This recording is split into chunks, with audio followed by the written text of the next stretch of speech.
All right, we're live on Facebook. Rich, Greg, good evening. Good What's up? What's evening. up? We got a great guest tonight too. Yes, And everybody that's joining. Obviously let people settle in.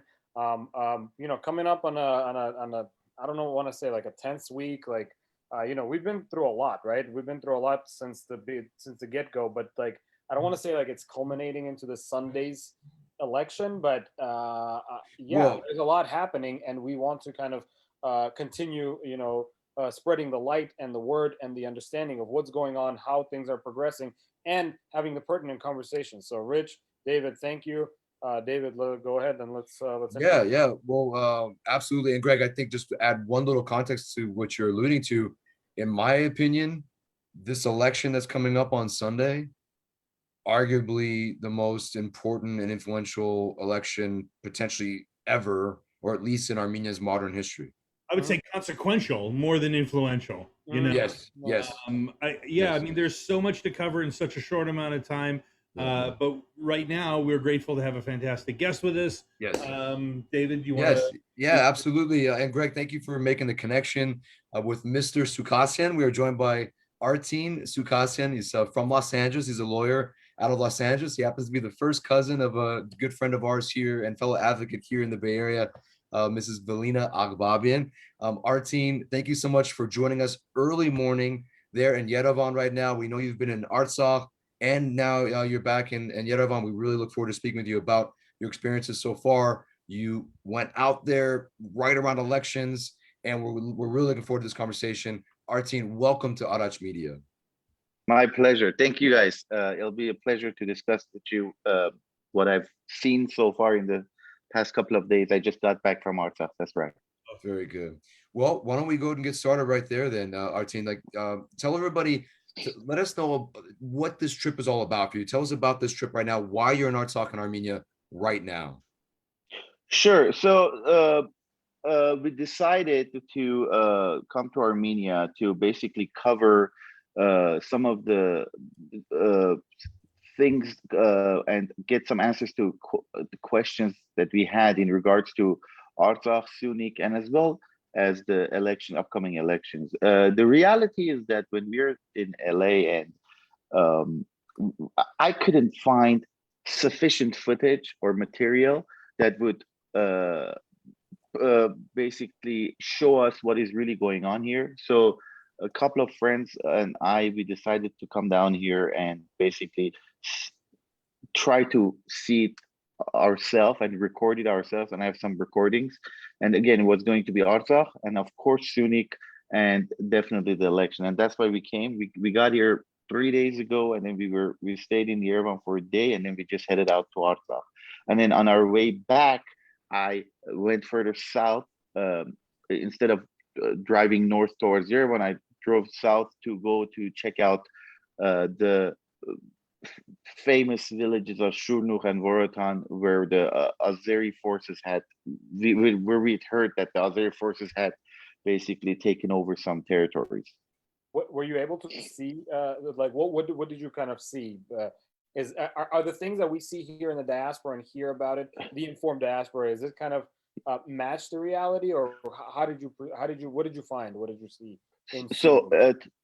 in Syunik, so when you drive down to Syunik, so when you want to go to Artsakh, if you guys have been there, you'll remember you drive down to Goris, and then from Goris you either go towards Meri, which goes to Iran, or you go take the road to Artsakh.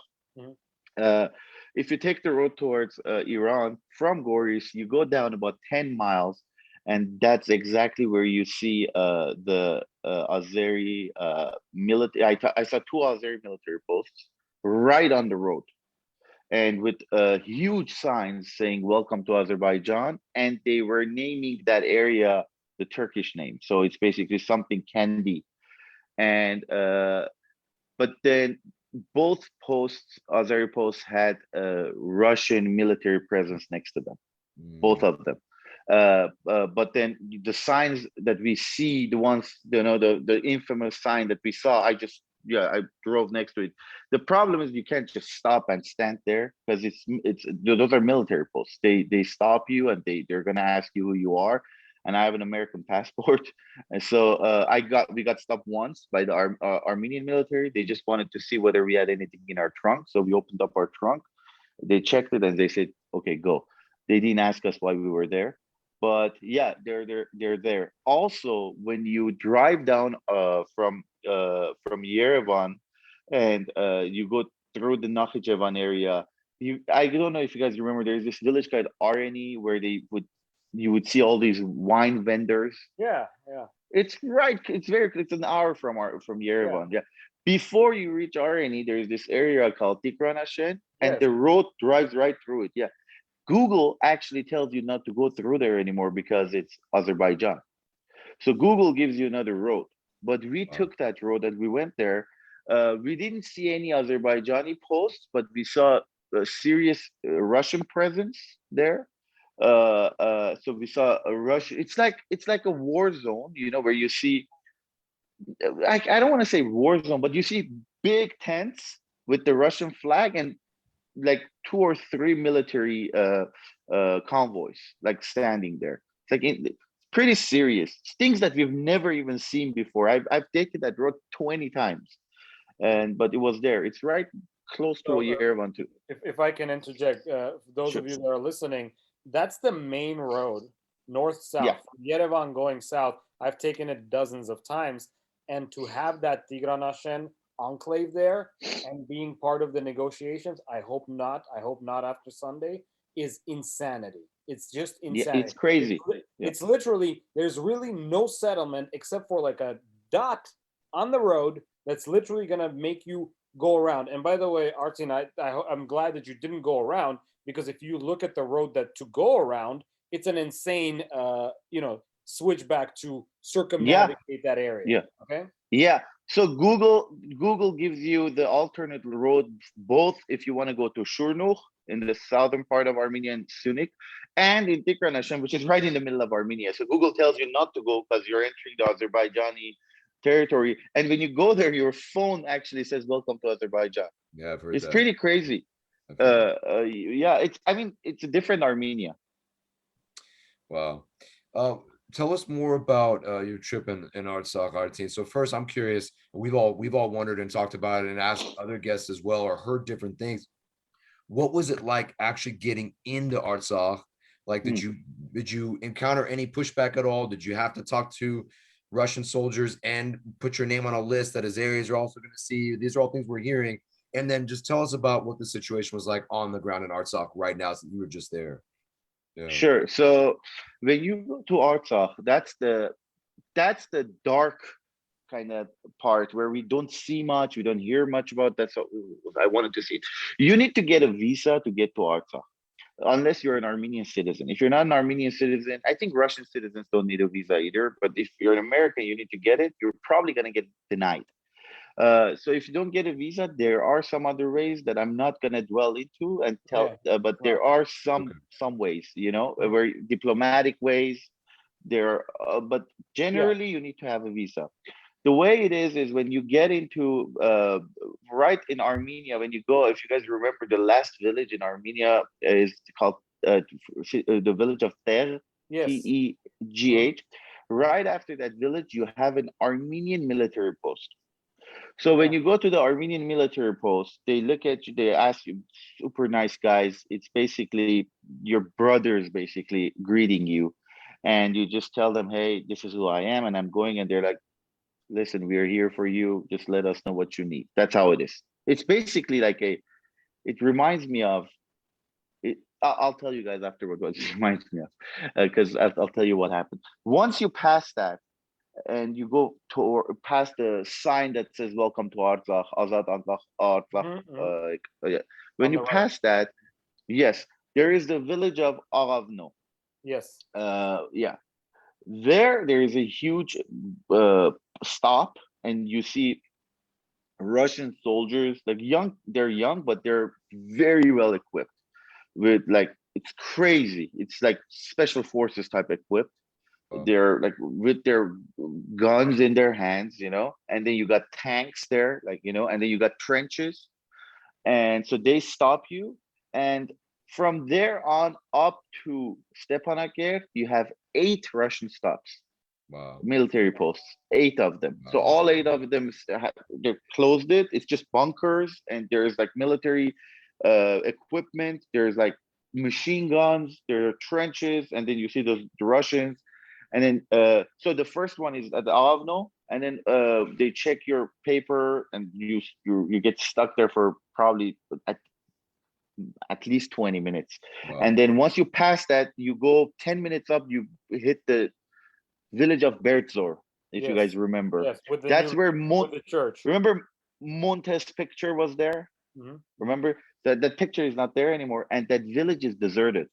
Wow. So that village right now, there's like markets, right? These Russian soldiers are using it as their like home, basically. They're just walking in and out, but there's no one there. It's just Russian soldiers. It's a deserted village with like military equipment everywhere. So they stop you there, and they stop you there like pretty heavily. They stop you when you enter the village, and then 200 feet after you drive forward, another guy stops you, and then they have these. It's very serious, you know. It's super serious. So it's scary too. So after that, you go up, and right there's this power plant that we used to use right before reaching Artsakh. There's another military post, and then the 4th or 5th military post is right at the entrance of Shushi, where you have a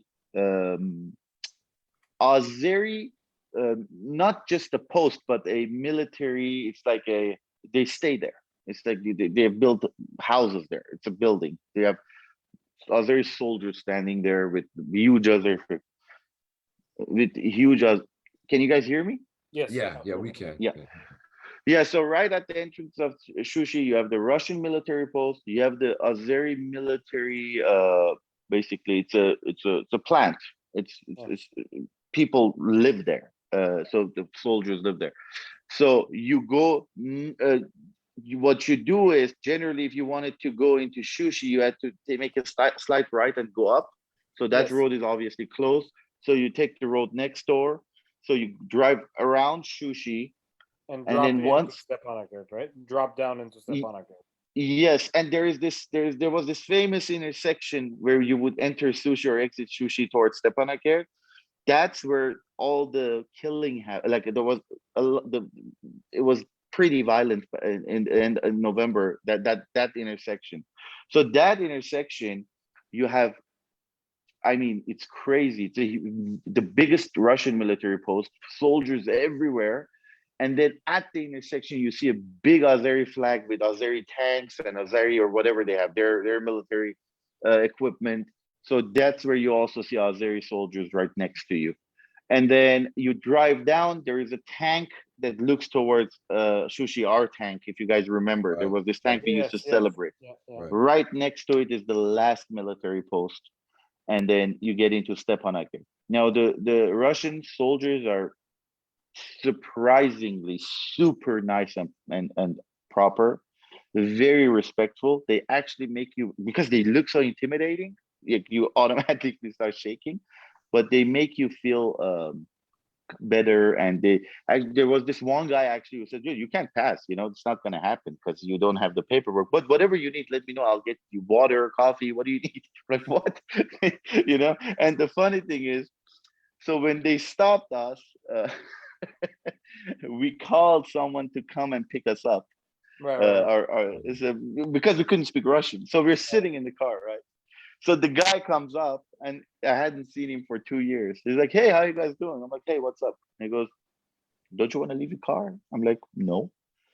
Can I? He goes, yeah.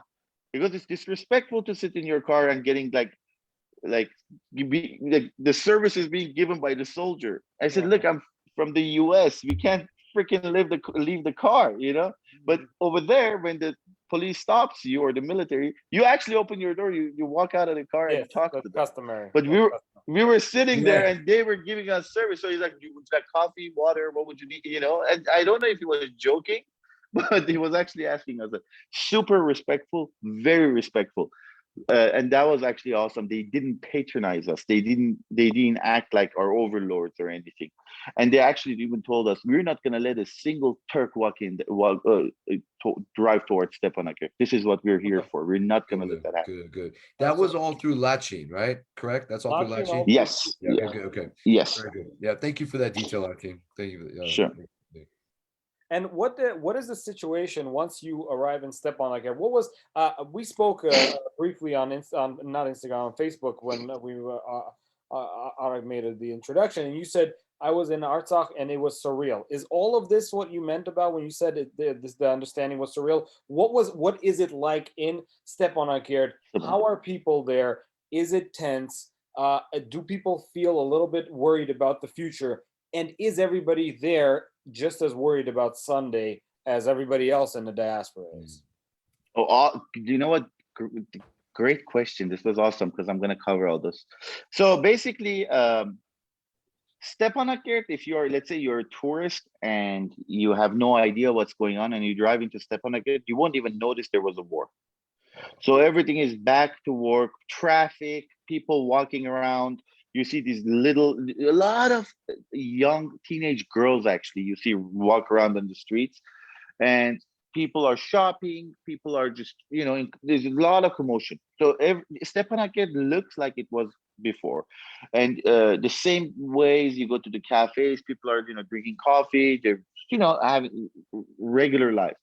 The difference is that you see Russian military presence in Stepanakert.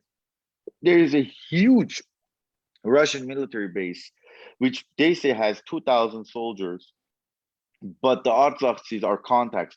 Guys are pretty well in the government. They say it's about 6,000 soldiers. It's right next to the airport, so in the Khojalu area. So there's a huge Russian military base there. So Stepanakert, when you walk in, you're like, oh, it's people are living their life. It's normal, totally normal, and you don't even notice that there was a war. But people, you keep seeing military vehicles with Russian flags patrolling that area, and people keep referring to the Russian soldiers. So they definitely, it's different. It's different. I felt like this is how people probably feel in Gaza. Or like because there's a foreign force in the country, and so that's what it. And then when you talk to people, it's crazy. I'll tell you guys, I did not meet one single person in Stepanakert that did not cuss his heart out. Wow. Basically, I did not see one person that said, it happened. It's it was war. Everyone I talk to, everyone blames the government, and everyone is waiting for Sunday to basically bring change. And a lot of people say, when I say a lot, like I talk to many people, it's just my own personal experience. They said that, look, if Nicole gets reelected, we're just gonna leave the country because we can't live here. We're basically imprisoned. And they are in prison. It's just a small. And they're like, listen, and then we sit there, and I've been to Artsakh 6 times. So now the difference is that you see Azeri posts 300 meters away from your house, which didn't happen. We could never see anyone. They were so far from us. But now they're just basically, it's this pressure of Azerbaijani forces plus Russian military in the city. And so people are pretty, when you talk to them, everyone's depressed, not concerned, but broken, kind of. They're kind of broken, like tired. Yeah. And super, super scary, angry. Like they're very scary. Yeah. The anger. Yeah. And this is something where we need to get the diaspora connected to that, because we need to meet that anger, and we need to understand that, Artsakh is kind of our it's essentially our front line. Okay. It always, yes. Montemel Konyan said that. A lot of people said that. Garegin Nejde kind of alluded to that. It's important for people to understand that Artsakh was not a political bargaining chip. It was actually Armenia's first step in reclaiming what is theirs, and a protective barrier from us to the the barbarians. Thank you for letting us know. Obviously, the biggest thing on our mind now is kind of pivoting a little bit towards what's going on. You had mentioned. I kind of understand the situation on the ground in Artsakh. Thank you. This is the first time I'm actually seeing what the route traveling to Artsakh looks like. Yeah. But now coming back to Yerevan, what is the general mood on the ground now in a country that's about to go through the most, as David said, and Richard, one of the most consequential elections that we're about to see? And what do we have? What's going on? What do you feel is most important? I will definitely say, yeah, talk about that. If you guys give me 1 minute or 30 seconds, maybe I would. I wanted to as mention something about the soldiers that I met, the Armenian soldiers in Artsakh. It's kind of a romantic way of thinking, but this is how I felt, because there was so much pressure when we were driving through a true war zone. I'd never experienced that. I don't know if you guys have read the book Zartonk by Malchas in 1933. It's about how the Armenians woke up and the whole revolutionary movement of Armenia. It reminded me of that. The Armenian soldiers of Artsakh, they were Artsakhis, acted. It's less than a year from what happened, from these proud victors that have won, that had kicked the Turks' ass, and you know how they were, right? We're gonna kick their ass. That's how they were. To this, it sounded like we had it was like a partisan. We were talking to partisan soldiers, like those those paramilitary kind of soldiers. Yeah. They would stop us. We would say, "Hey, how you guys doing?" They're like, "Yeah, what are you guys doing here? Passports, American." And they're like, "Who are you with?" We would mention someone's name, and they would look around. They're like, "Have a great day, and let us know if you need anything." Like secret handshake. We had that. 2 times going to Artsakh and getting out of Artsakh. So 4 times I ran into our Armenian military soldiers, and it was like running into your brother. Like, yeah, like, hey, harsh chunesimet. There is no way I'm gonna ask you for anything. You're my Armenian that is coming to Artsakh or leaving Artsakh. And we had this. It's like talking to the partisans, like from you remember the World War area when you would see people pretending to be civilians, but in reality they are, partisans. That's how I felt. That's exactly how I felt. So I want to tell you guys that. But okay, coming back to Yerevan. Yerevan is pretty.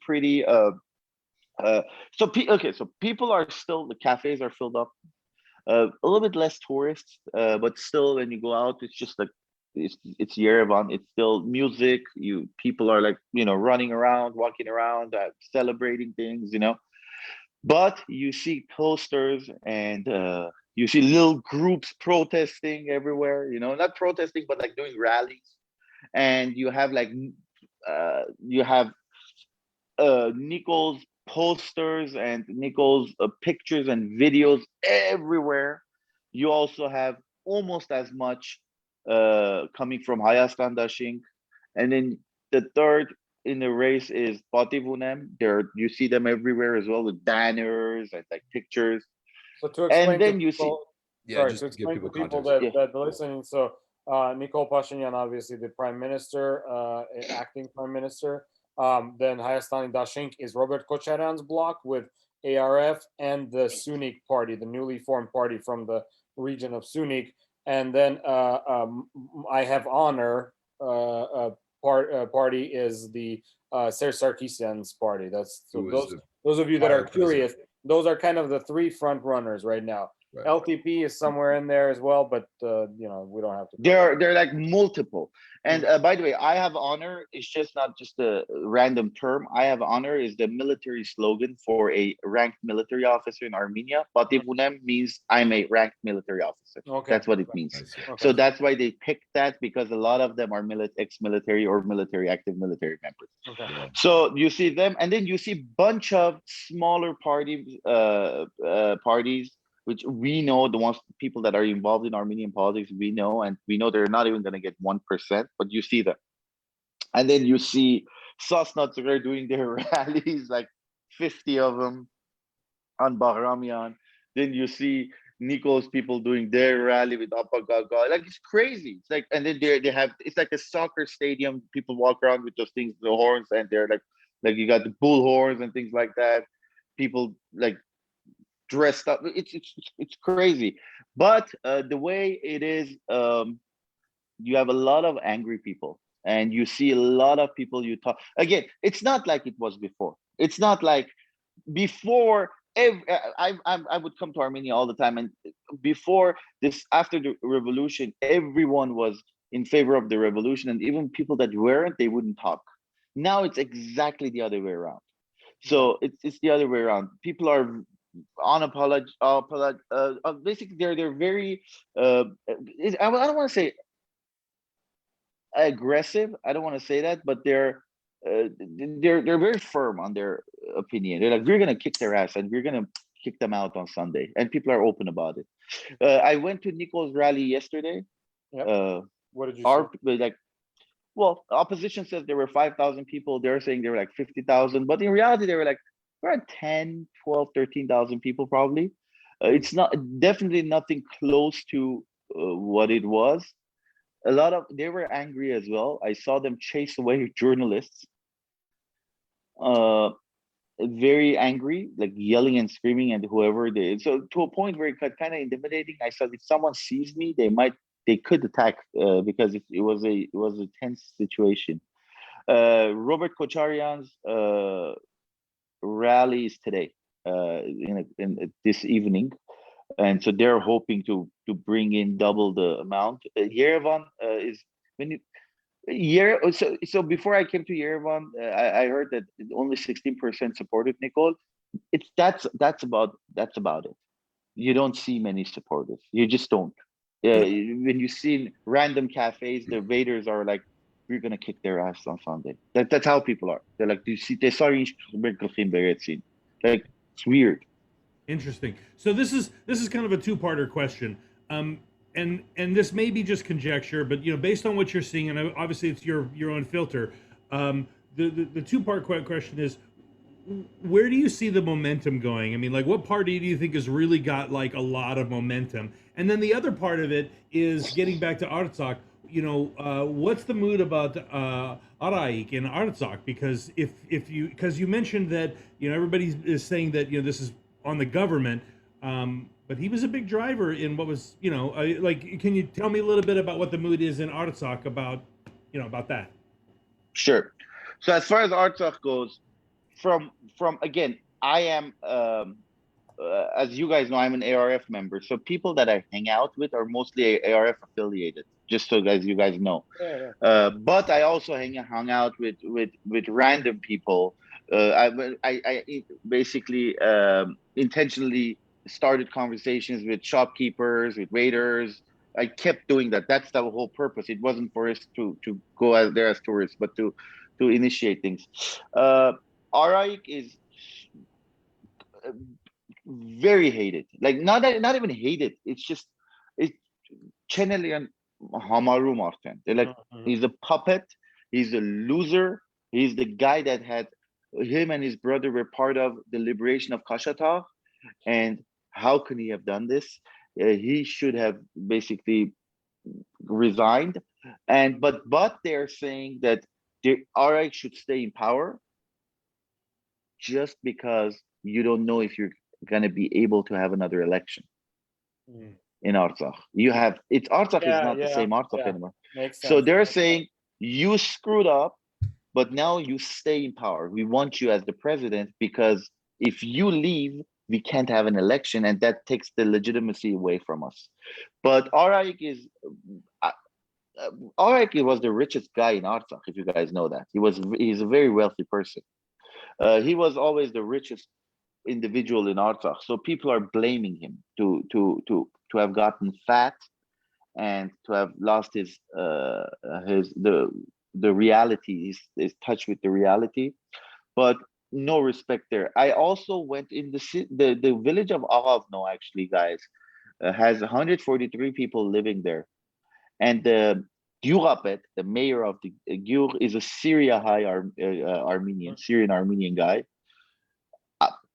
honestly, like if you can, like if someone can make a movie about this guy, it's like a cowboy at the frontier, like a real cowboy at the like west. Like that's how I imagined how the cowboys were.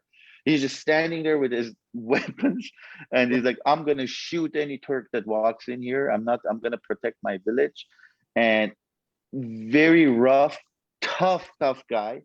And I actually I also paid a visit to him to see how they were doing in the village. They're very much isolated. They're living there, super angry again, very angry, anxiously waiting for June 20th to come. And people believe that Robert is gonna win. Robert Kocharian is gonna win. That's Artsakh. In Yerevan, I would say I would say coin flip. It's more in favor of Kocharian. Okay, that's People so believe that's- Kocharian is going to win. Okay, so what I'm hearing is Kocharian more than anyone else. So, but the follow up question to that is, do we know enough about his platform? Like, besides, he's not who is currently there. People are talking about everyone's talking about national security. Mhm. So everyone's talking Rightfully about so. national security, and they're like, "What just happened to us? What happened? How did we end up here? How did we get here? Who's responsible for it?" And the Kocharian supporters basically say, "These people got us here. They need to leave. They need to get out." And Robert is basically ours. It's honestly, it's another like they're looking for saviors again, which is not good, which is really not good. They're looking for that individual knight, white knight, but that's how it is here. I'm sorry? Cult of personality. Another cult of Yes. personality. And that seems to be a Yes. recurring theme, not just in Armenia, but in other places too. I think we had some other questions. Is that right? Yeah. So I guess obviously David and I and Rich were talking a little bit earlier, which is a little bit concerning. It looks like Syunik and adjoining areas, Artsakh, which technically doesn't vote in the Armenian elections.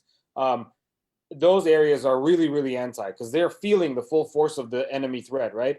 But we all know that Yerevan is essentially the determinant of the outcome, right? Yes. And you're saying like in Yerevan you see a lot of elements that are kind of Nikol Agan. Is that what I'm reading? No. Yeah, surprisingly, Yerevan is.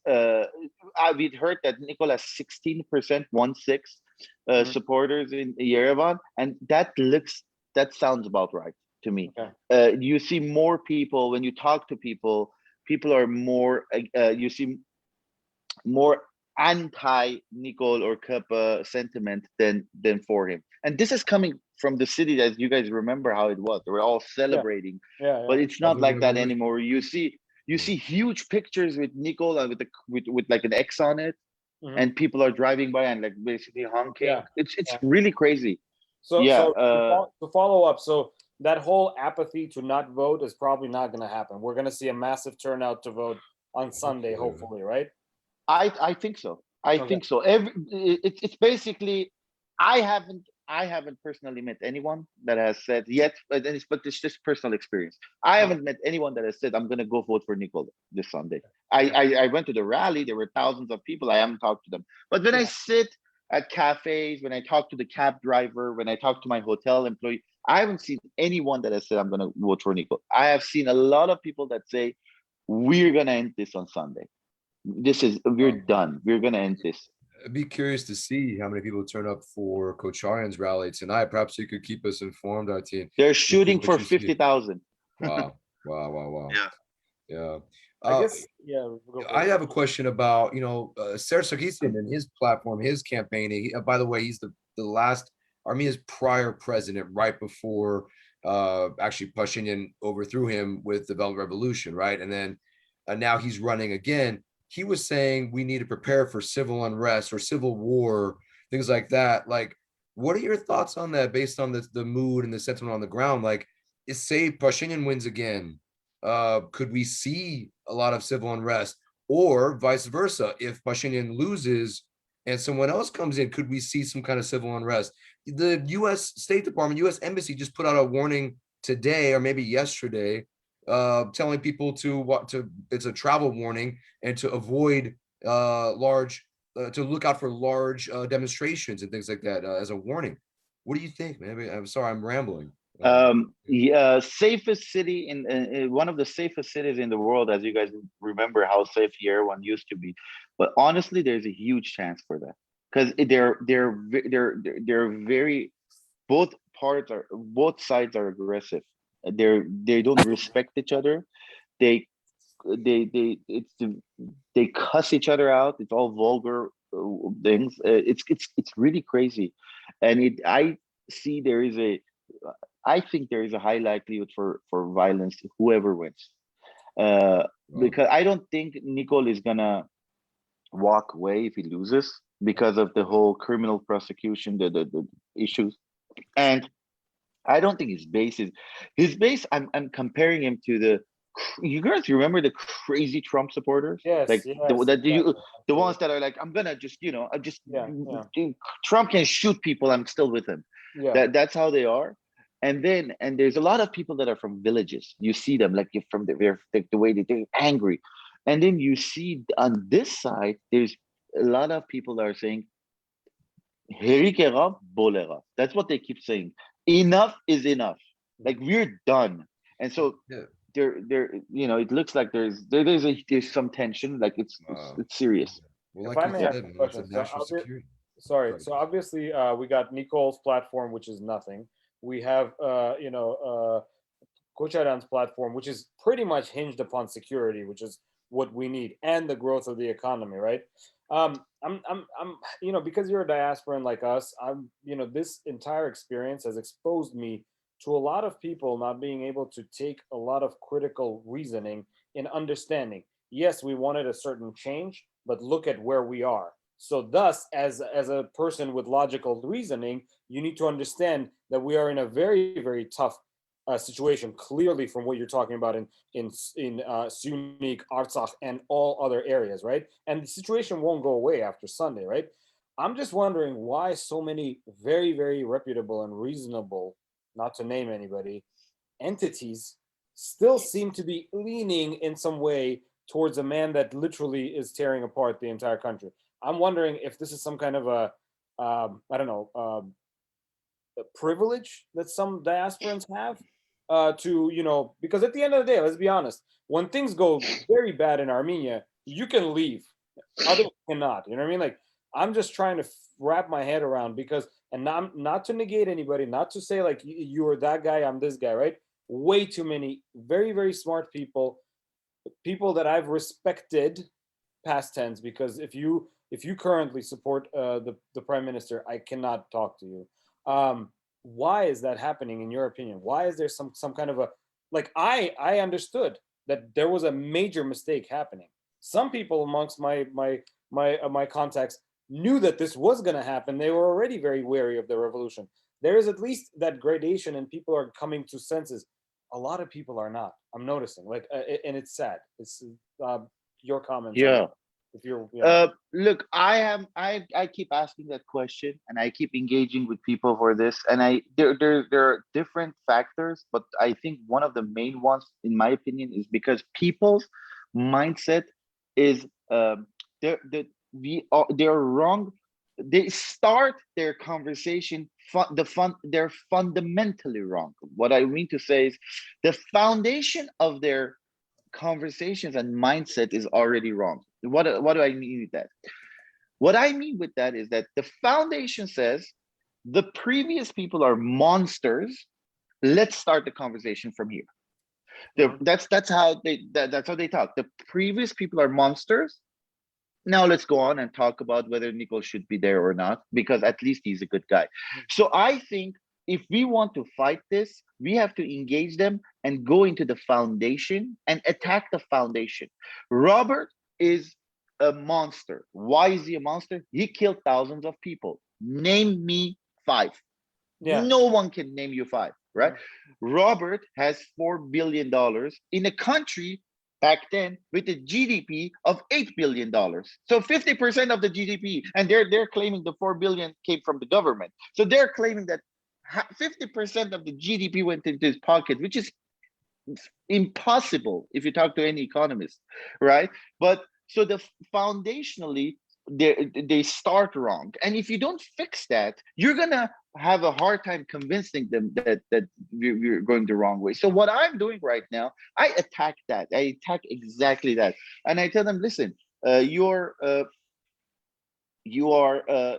assuming things that have been fed to you for the past 13 years, if you and or past 15 years, 14 years, yeah.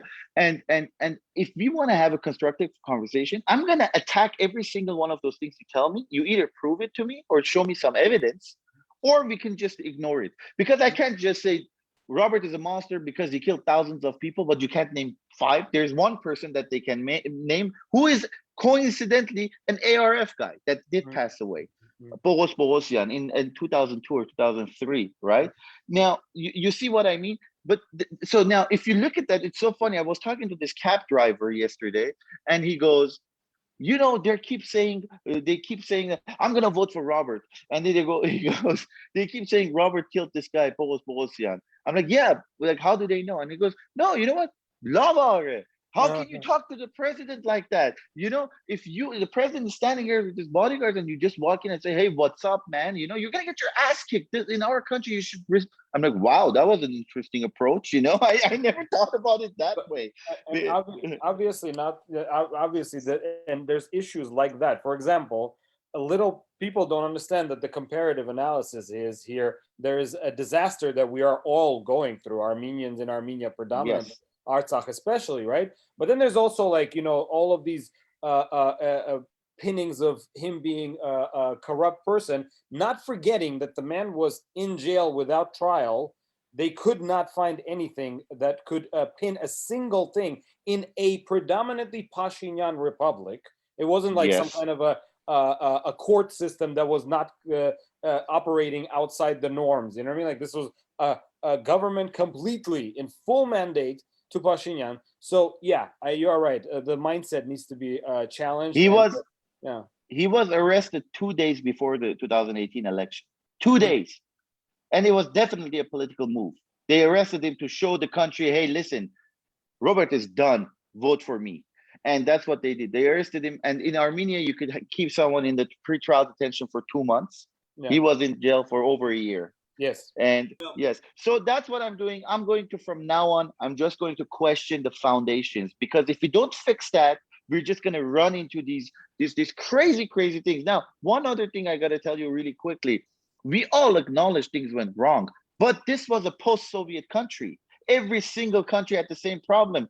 Kazakhstan changed the name of its capital city to the retiring president.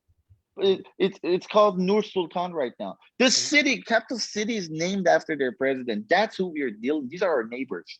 So we dealt in a country post-Soviet with the mentality of a lot of corruption, and I didn't think we were going to have an Angela Merkel or Barack Obama as our president in the early 2000s. That's how it was. You see, and that's how I try to explain this to people. Because this was 20 years ago. The country was rough. We were post-war. The military heroes had taken over the government. Whoever had won the war had taken over. We were coming with an ex-communist mindset. Everyone was a KGB member before. All of them were KGB members. So, or Communist Party members. That's how I justify it. That's how I explain it to them. It's interesting. You know, you said something about what they've been fed for the last 13 years.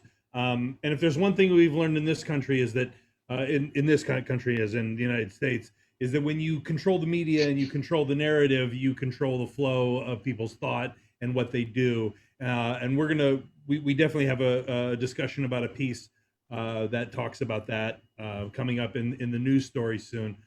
So I think that's really important. And so when you're trying to unpack what people are thinking about Robert and why they're thinking it is important to understand what they've been fed for the past decade plus too. So I think that was a really good point I wanted to bring up. So thanks.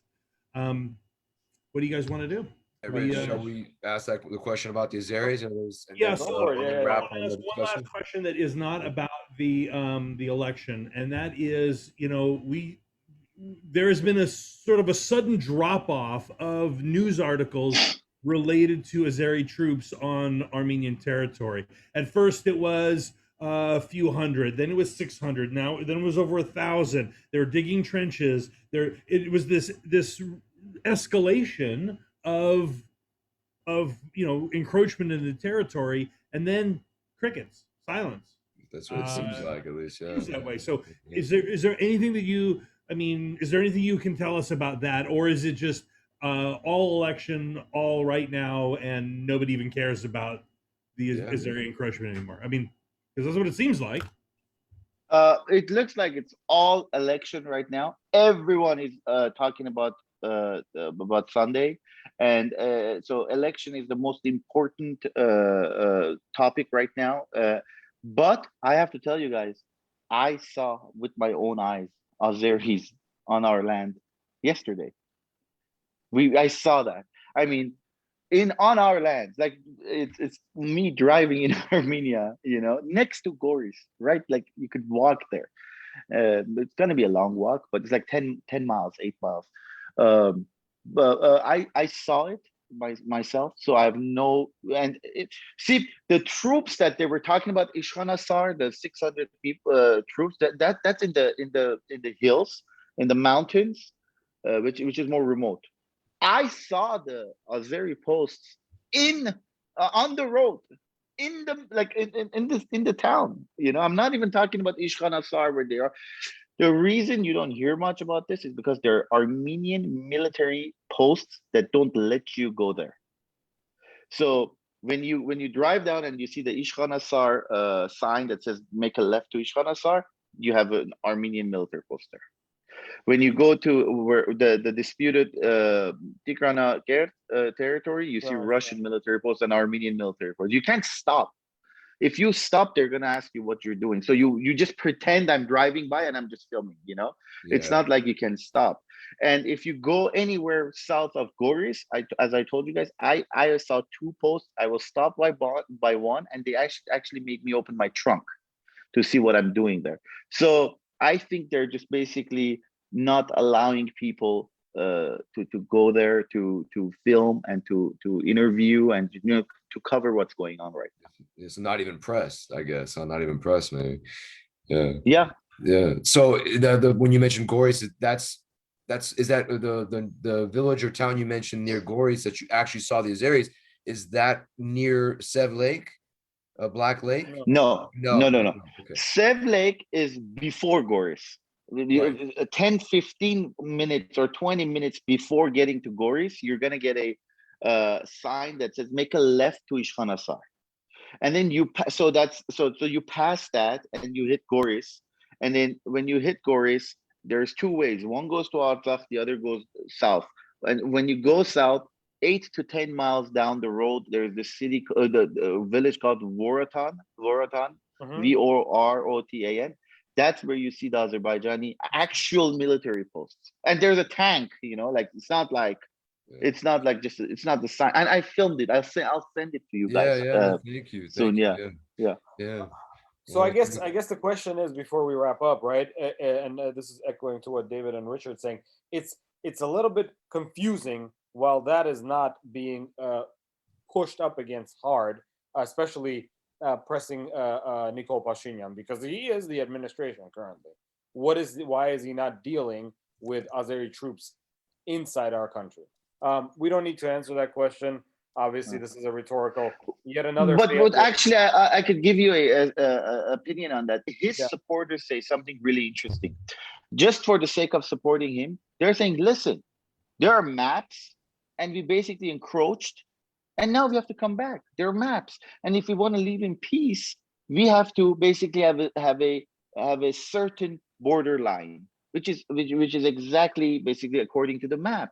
And some parts of it, our roads and our towns are encroaching the Azeri territories. And all before the independence of Armenia, we would always hear that was an Azeri village or an Azeri. What's wrong with that? There are neighbors, and they're going to be right next to us. So that's what they're saying. That's how they're justifying it. But without understanding that if we have a map line, we have an exact line that would define the sovereignty of the country of Azerbaijan, Republic of Azerbaijan. With that, you are basically signing away Artsakh. You're basically acknowledging that Artsakh and the territories around it and the Karabakh and all of them belong to Azerbaijan. That's what they don't get. They do get it, but they don't care. Okay. A lot of people don't care. And that's damaging. Yeah. Very damaging. Yeah. Right. Artin, John, thank you so much for joining It was us. a pleasure. Just for sharing the detail and the insight and what you're seeing on the ground there, and joining us early morning there. We wish you safe travels and just have a really wonderful rest of your day. I keep using these adjectives that aren't necessarily the most fitting for the times we're in, but we hope that you have a great day, and we look forward to staying in touch. You're a friend of the show, and thank you for sharing what you're seeing there, and perhaps we can have you again on in the future. Yeah, That'll be awesome. Absolutely. It was a pleasure, guys. Be It was safe. a pleasure. Thanks. Have a good rest of the day. Thank you. thank you so much, Artin. Take Bye-bye. care. Bye-bye. Well, Wow. I mean, Wow. yeah, wow. So much. We have to say, I mean, we got to quickly jump into the things that we have to cover, but I've learned a lot. I mean, Yes. you research a lot, but then you understand the actuality. The entire route that he was talking about from Goris into Stepanakert, like the entire road, I remember very, very well. My sister and I were on that road just 2 years ago. And it's crazy to hear some of the things he's saying. Equally crazy to hear what he's saying about things inside Armenia. So Sunday is paramount to our existence, man. It hit differently. I mean, it hit me more. I'm not to get emotional, but it's when he said that he actually saw the Azeri post on our soil. We've been reporting about it, right, for what, 3-4 weeks, like more than a month now. May 12th, they incurred, right, and so it's over a month. And to hear and talk to someone that actually has seen it, you know, it's hard to believe. It's just mind-boggling, like, to have any support for the current administration. Right. Let's roll through. Obviously, we went a little bit over, but it's important that we had this conversation. So let's kind of you know, there are a lot of things going on right now. Obviously, we're in the middle of an election campaign, right? The most important one in our existence, in our history. So let's pivot to some of the news items that we need to. We're going to need to talk about them because I'm having a little technical snafu. So that's okay. So no worries. Why don't we just speaking about the areas in Armenian land, perhaps we could start, Greg, with what we've seen from TASS, Russian news, as well as being reported on the Armenian report, how the Russian authorities or Russian officials, they're saying that they see the need to demarcate and delineate needing to be done as soon as possible, right? And of course, however, we understand that, obviously the demarcation means clear agreement and understanding on this is yours, that is mine. What Artin just said just simply cannot happen because you are handing over Artsakh. You're essentially shutting the gate on 150,000, maybe more, Armenian brothers and sisters, okay? So that is out of the question. We have 48 more hours of what can be the most important decision that we make as Armenians in our lives. So I personally, you know, as much as, you know, there was a lot of good things that Artin said about Russian soldiers, Russian foreign ministry, the push for the demarcation as soon as possible, I don't know. I don't think so. Yeah, I know. And then they're saying their mediation efforts are continuing. And then in fact, they're saying that the reason that the border conflict is occurring is because due to the fact the border is not internationally registered by law, and there is also a lack of mutual trust. That's their explanation. Yeah. So So that obviously that continues to bring tension to the border regions, right? With our Azeris, as Artin mentioned, clearly viewing them, seeing them, are planted in Armenia. By some estimates, over 1,000, which is insane, right? It is insane. Rich, how you doing? I'm getting there. So no worries. Look, no worries. So sticking to that topic of Azeris on our lands, you know, we all read, Rich, you mentioned it in our interview, we're not seeing a whole lot of coverage about it anymore, but there was an altercation that occurred 3 days ago. So around the 14th of June, 10 Azeri troops drew weapons on Armenians in the village of Tech in Syunik. Artin mentioned Tech, right, Greg? And Yeah. Syunik is obviously the southern province. The mayor mentioned this and reported it to Sputnik, Armenia. So what happened is these villagers, though, they were mowing their grass, and 10 armed Azeri soldiers descended on them, saying that hey, you're on our land, Azeri land. Azeri, no. They said you're on Azeri controlled territory. I give the villagers some credit. They pushed back, saying, all right. They pulled out a grenade, apparently, and everything, and threatened the Azeris back after they drew their weapons on them. Apparently, Armenian soldiers came in and stopped it, and Russian soldiers. If I can add something to that, Yes, please, I literally, please. and we can converse about this differently. I literally heard on a conversation with someone that's living in Artsakh, similar situation. So these are just not just happening one by one. These are patterns of military harassments, incursions on Armenian lands, and for lack of a better word, complete like no response from a lot of the times from the official Armenian side. That being said, oftentimes the answer to why is nothing happening is, again, because we do have some sort of a government, a bad one, but there's still a government. And apparently the directive from up above is do not cause any kind of a pushback. This will change because the former president, Kocharyan, is running on a defense platform. You cannot continue living in a country assuming that can continue happening. So you can't be having borders threatened constantly and be able to live comfortably. That's just not possible. I guess pivoting to POW updates, there's still sadly more than 200 POWs that are in captivity in Azerbaijan. There's some news on POWs that are in captivity, as well as, yes, there are POWs that have been returned. We'll get to that in a moment. But Azerbaijan has sentenced the Lebanese Armenian Viken how do you say his name, Greg? Help me. Yuljikjan. Yeah, they sentenced him to 20 years in prison. He's someone that was caught during the war, or perhaps right after the war, from Lebanon. Right, he was in Artsakh. He was actually him and Maral. We remember the woman Maral from Lebanon as well. They were kidnapped from an area that, if you believe, let's speak truth to power, right? An area that was held off by Armenians. But as you speak to any Artsakhi, the things in and around Artsakh are so wishy-washy right now, with Azeri soldiers kind of crisscrossing before the Russians actually secured some areas.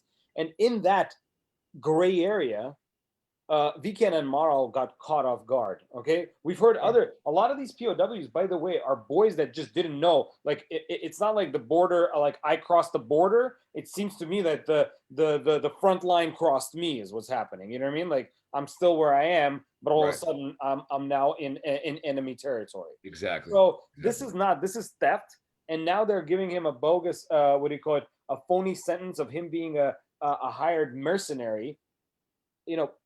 Pot kettle black here. This is like the levels of trolling that we as Armenians are going to continue seeing from Azerbaijan is insane, including with this poor man's life.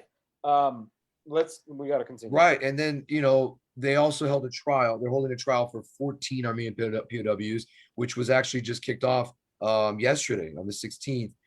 They are alleging that these defendants illegally crossed the state border of Azerbaijan on November 26 through 27, 2020, probably in a very similar situation to what you just mentioned, Greg, and how you described it, right?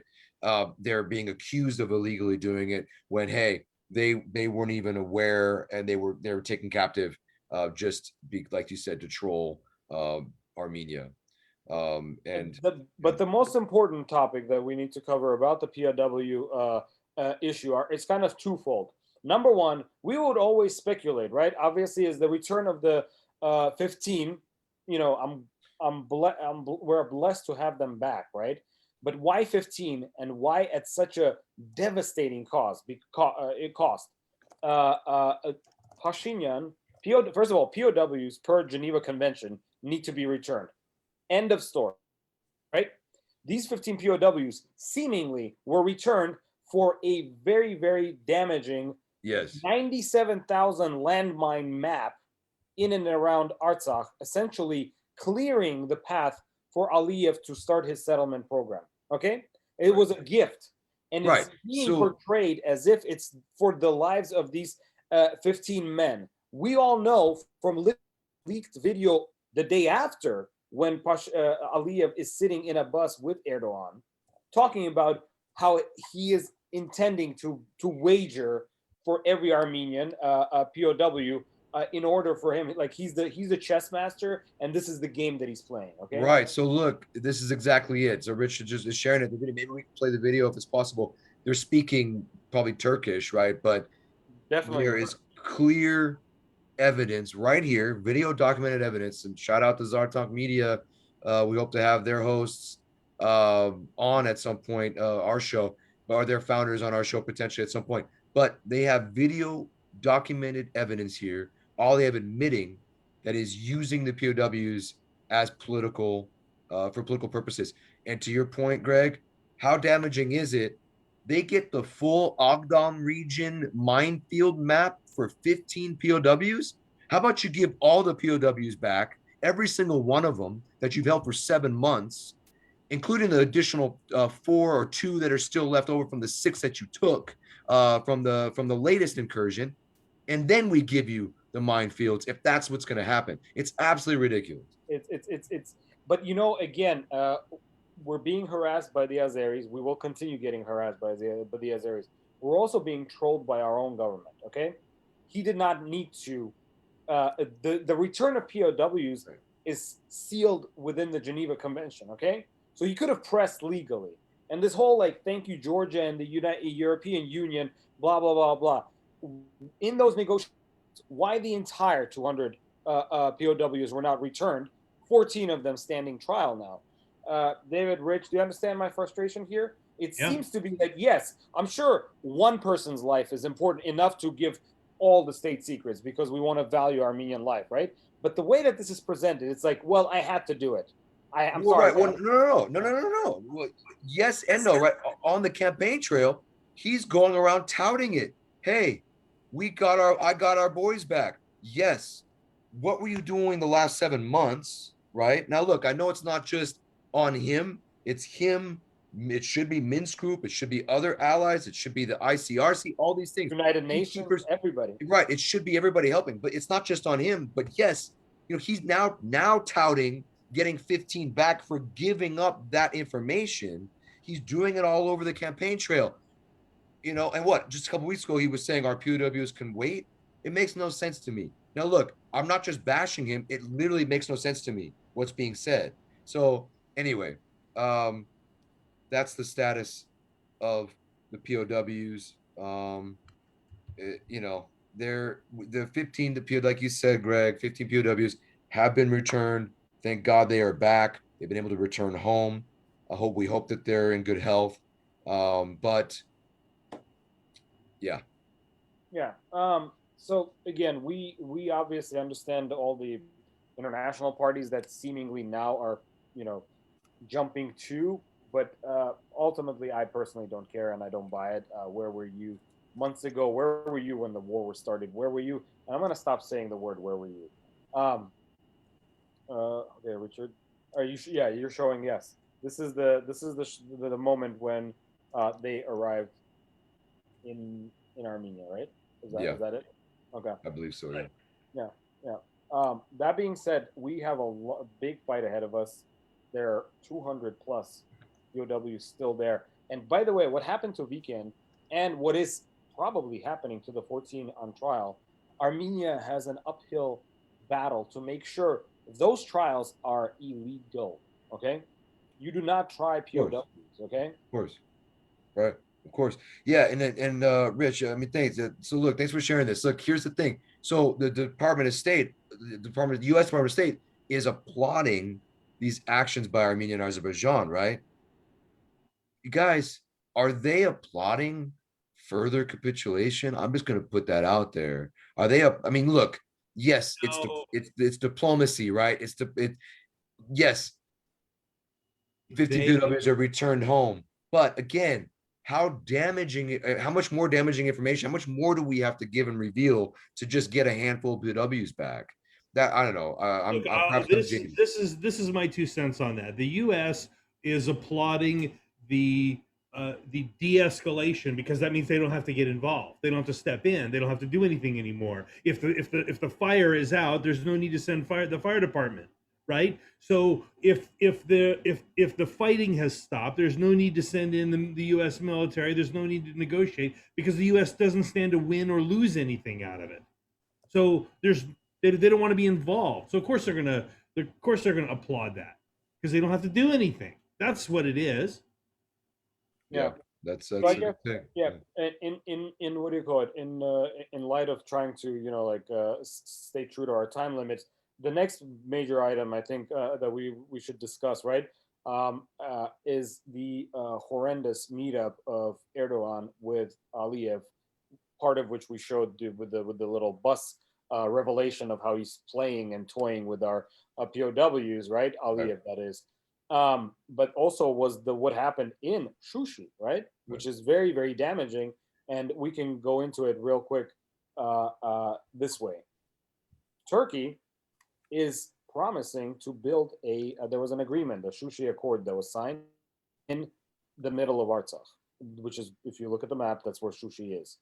A city that I will state was given to them, okay? There wasn't a battle. They are going to open up a consulate there. So Turkey, not Azerbaijan and not UN peacekeeping forces, not Russian forces, right? Turkey is digging in, okay? Right. This, Right. dude, I can't believe. Yeah, so I was right where they're standing. It's probably the most beautiful place I've ever been to in my life. Right.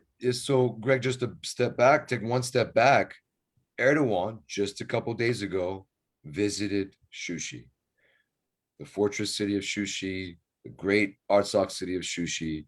He visited Shushi. He met with Aliyev there. He signed what they're calling the Shusha Declaration. Okay. Mm-hmm.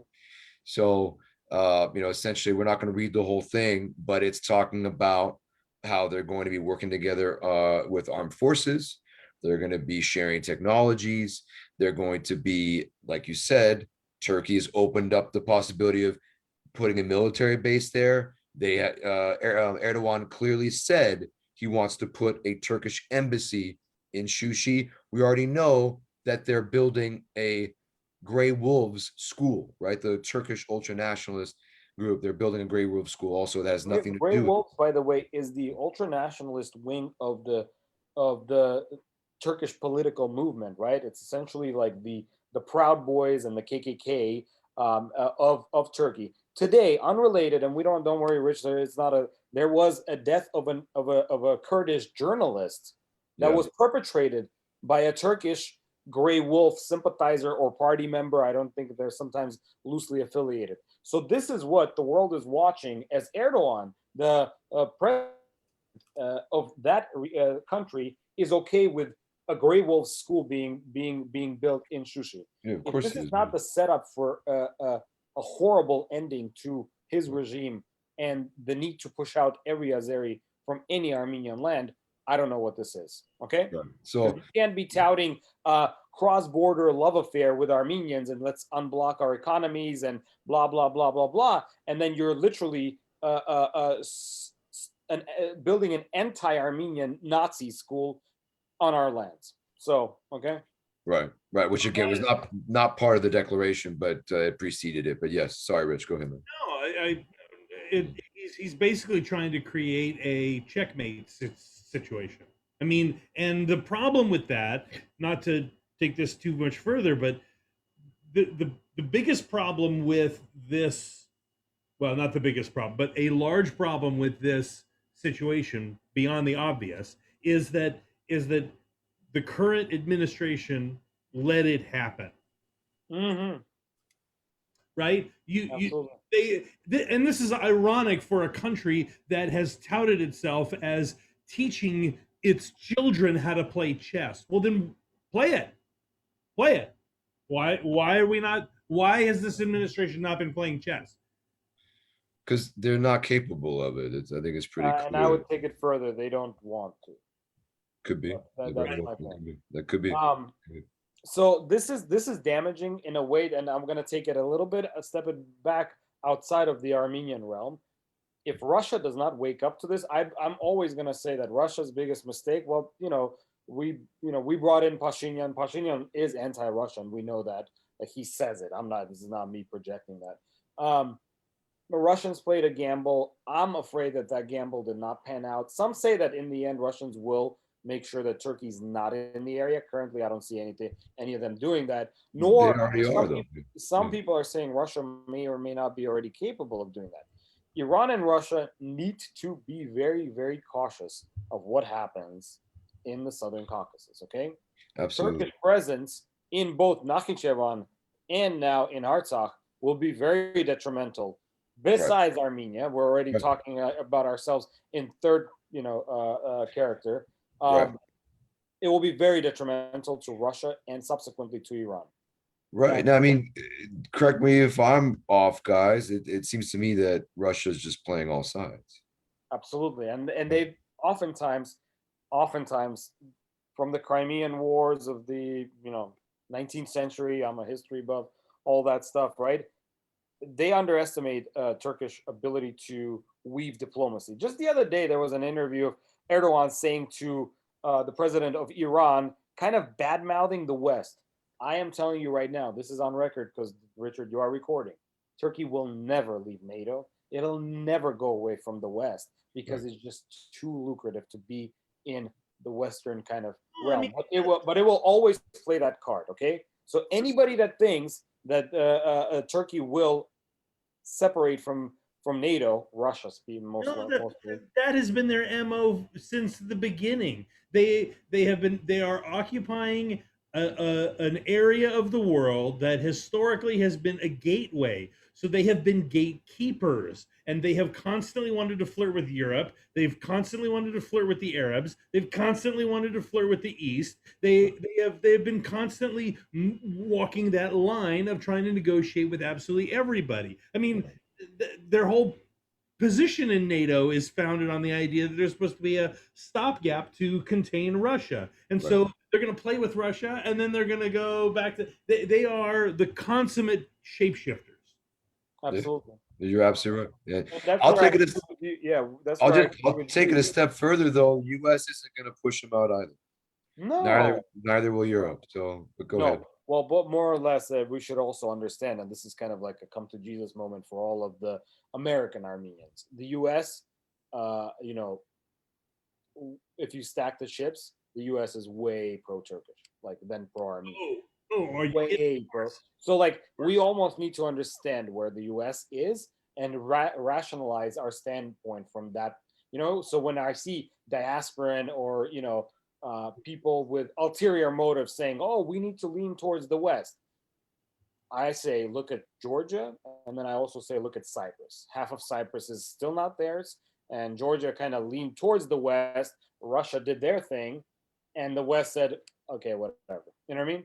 And also look at Ukraine. So the West never actually, never muscles in. You know what I mean? They always muddy the water, and the way that they do that, and if we can kind of skip forward. The way that they muddy the water is we can talk about a very large piece that recently came out by none other than William Bayramian of the Armenite, addressing how deeply the web of financing in Armenian media actually is. And if you read the report, which I highly, highly recommend everybody reads it, there's actually a discussion in another platform right now about how there's a pushback against that. Because as you look at that report, and as you look at a very detailed explanation of where the money comes from funding all sorts of media outlets that are Armenian, you will see household names that we all have come to rely on. However, at the core center of that web of financing, right? And I'm going to try to make this very succinct so that it's palatable for everyone to understand that I'm not just some guy that's amazing work, amazing web. Like it or not, read this article, make your own decision, and understand that the funding behind Armenia's media, we're essentially Central American now. Okay, we are being toyed with. And at the core of it, one of the largest, right? There's also the U.S. government is actually at the center of it, Norwegian government, but at the core of it, there's also the Open Society Foundation. Okay, and the Open Society Foundation, this is where like the tinfoil hat people are starting to come out, right?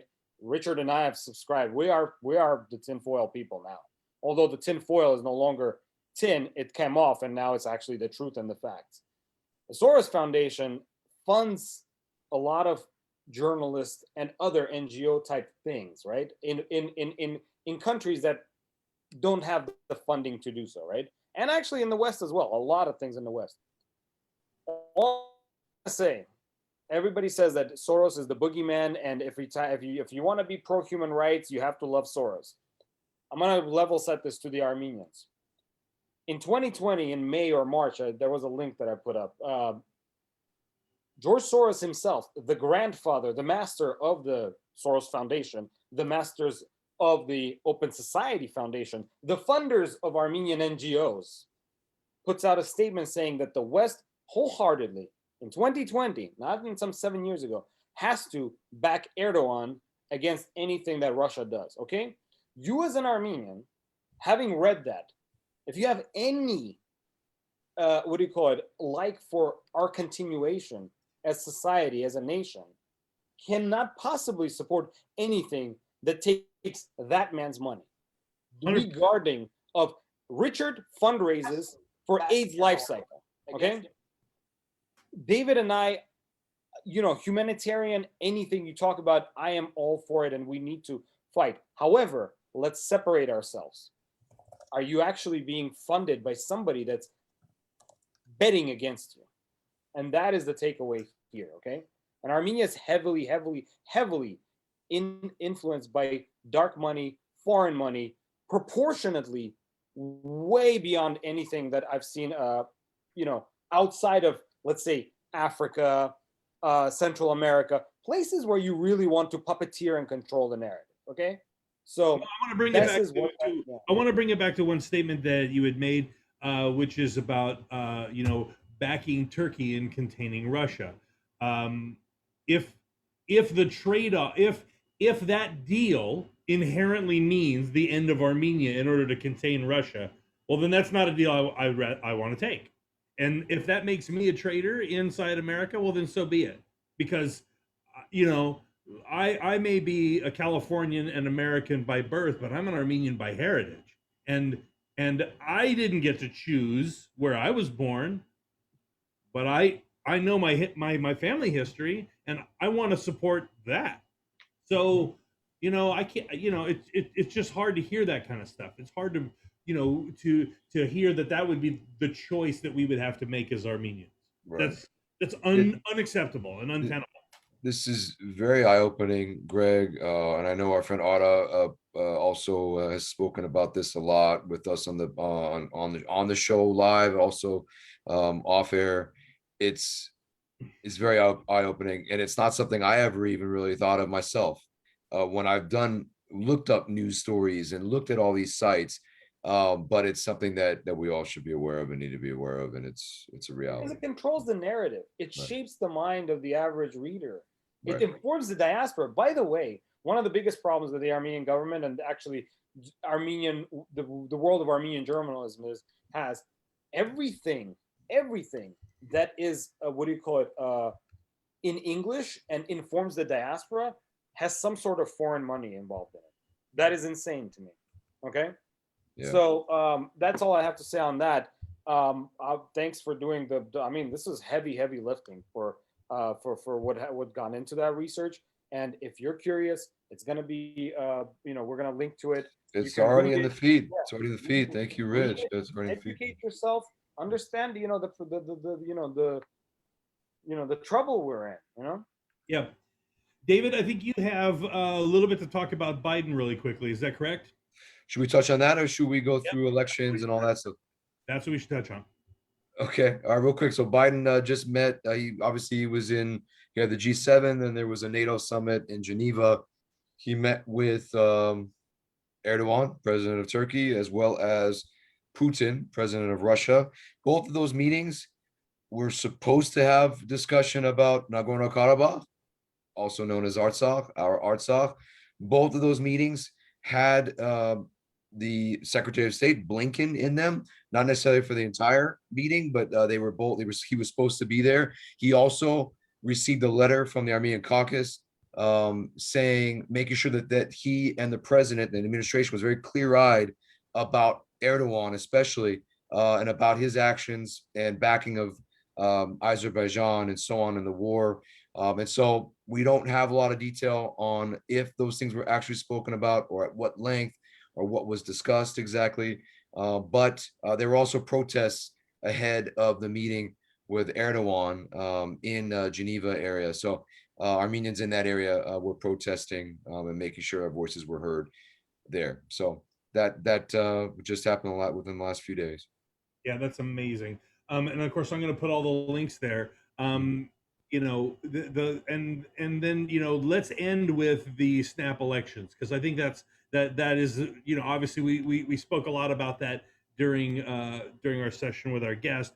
But probably, you know, the biggest thing on everyone's mind, besides you know, the Azeris inside the territory, is what does the future of Armenia even look like now? What are the potentials? Yeah. So who wants to take a? I mean, should I, you know, obviously, there's so many things about all the different candidates. There's 26 parties, right, Greg? And then they all have their blocks and so on.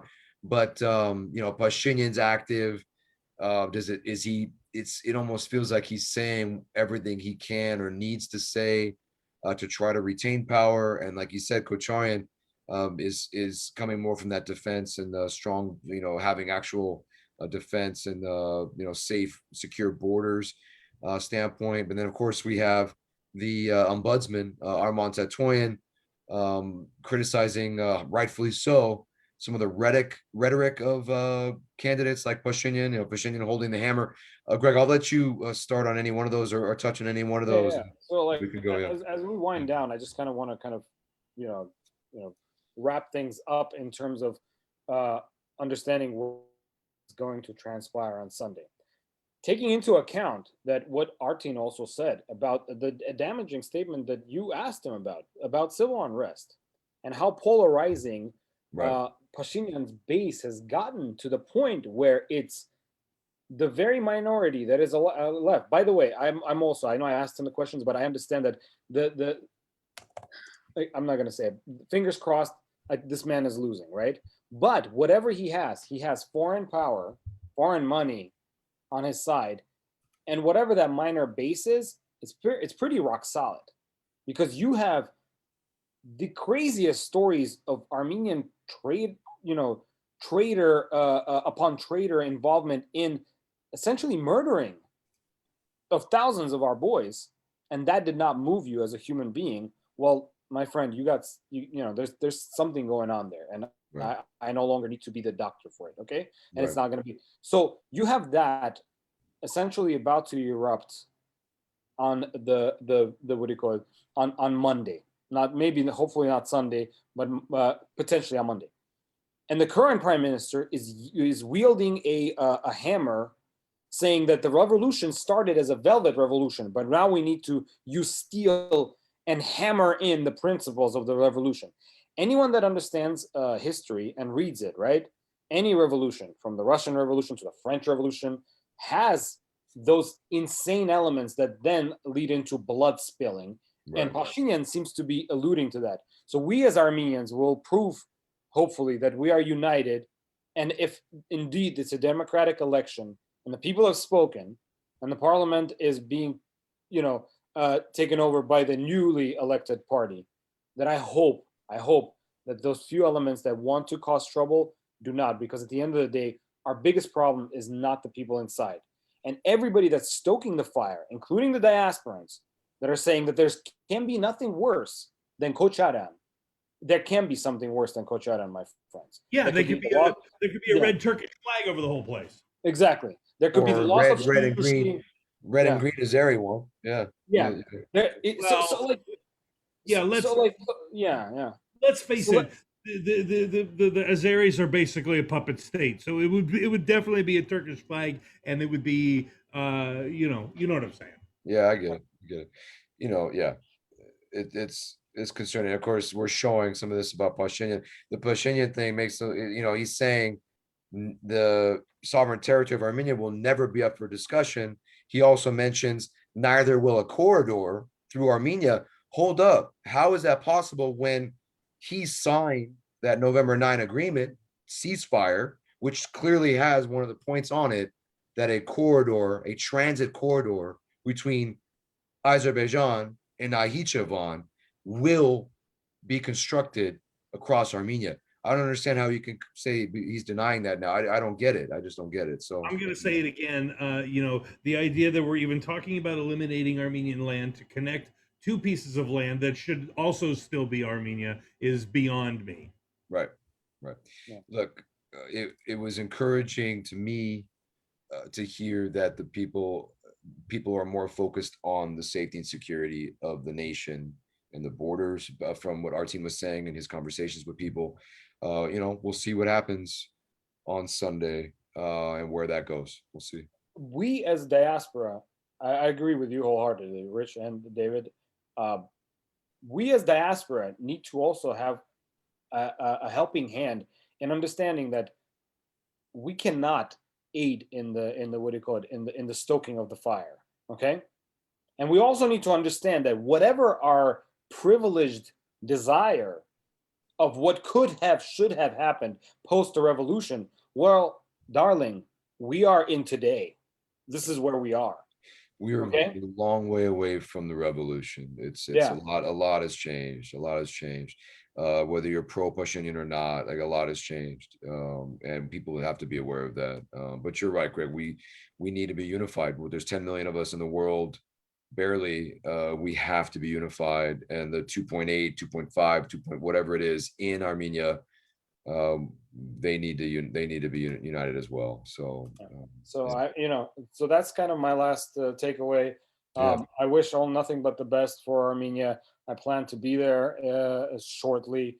I will continue always being an advocate of Artsakh as truly Armenian land and as a grantor of Armenia's safety. If Armenians in Yerevan can start seeing it that way, right, we could change. We can turn the corner. right. Well said. All right. Yes. All right, man. Rich, I think you're muted or we don't hear you.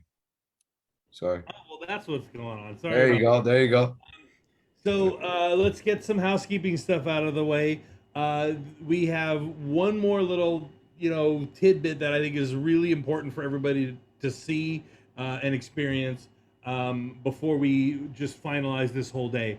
And I'm going to put the call to action links inside the feed. Please, every week we ask the same things. Right. Which is to reach out to your senators, reach out to your representatives, and start putting pressure on them.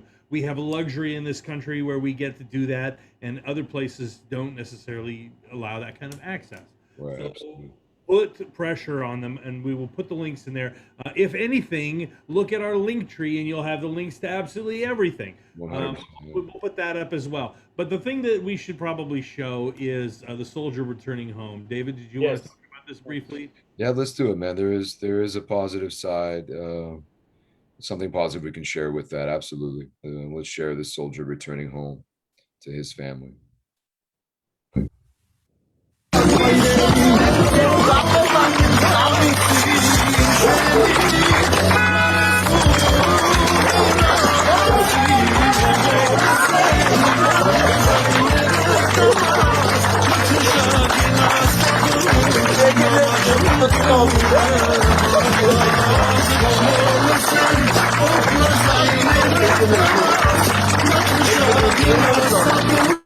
Yeah. Pretty amazing. Yeah. Yeah. And we must continue to put the pressure for every one of them to come home. So. Yeah. Right. Absolutely. Right. Yeah. Yeah. All right. Hey, shout out to the Dutch Parliament. They just passed a resolution demanding that as well, and it's on our link tree to do the same for our representatives. Sorry, Rich. Go ahead. No, I think that's good. I was just gonna say we'll see you again next week on Thursday. Thanks to everybody who have been watching us and who've been paying attention. I know these are long episodes. I know that there's a lot to unpack. I know you probably have plenty of things going on in your weekend on a Thursday night, getting ready for the weekend. But we are just really grateful for all of your energy and again, we don't ask for money. We do this for the love of the nation, and we trust that you get that. So we will see you again next Thursday. Pay attention to us not only on Facebook but also on Instagram. We'll have the links up for that as well, and also on YouTube. You can stream these, at least the interview section, after they get put up. So full shows up. Yeah. Absolutely. And lots can happen from now until Thursday. Thank you, David. Thank you, Richard, for always being on top and helping. I think Arach Media is doing the right thing in informing the people. If by off chance, God willing, nothing happens, but if something happens, you will know that Richard, David, and I will jump in and we'll have an episode outside of the regular. Yeah, that's a good point. So here's to that not happening. That's all I have to say. Yeah. Right. Okay. Yeah, great point, Chris. Yeah. Thank you, guys. Have a great weekend, everyone. Yeah, good night.